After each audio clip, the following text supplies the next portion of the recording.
2011 yılında Suriye'de de Arap ayaklanmasının başlamasının ardından Türkiye 2011 में शाम में अरब आवाम की शोरिश शुरू होने के बाद तुर्की ने असद मुखालिफ गिरोहों की हिमायत की।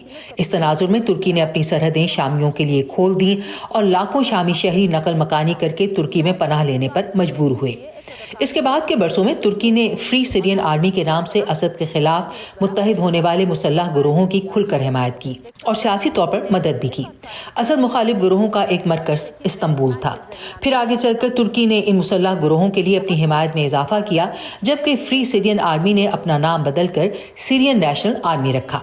ताहम अनकरा और इदलिब में हयत तहरीरुल शाम नामी मुसल्लह गिरोह के दरमियान ताल्लुकात हालिया बरसों में कंट्रोवर्सी का बायस बने। अनकरा का कहना है कि इनके दरमियान कोई बराह रास्त ताल्लुक नहीं है, लेकिन अनकरा और हयत तहरीरुल शाम, जिसने असद हुकूमत का तख्ता उलटकर दमिश्क का कंट्रोल संभाला है, इनके दरमियान ताल्लुकात एक हफ्ता कबल दोबारा शुरू हुए हैं। दरहकीकत तुर्की के खुफिया इदारे के सरबराह इब्राहिम कालिन ने हाल ही में दमिश्क का दौरा किया है। तुर्की ने दमिश्क में अपना सफारत खाना भी खोलने का फैसला किया है, जो 2011 से बंद था।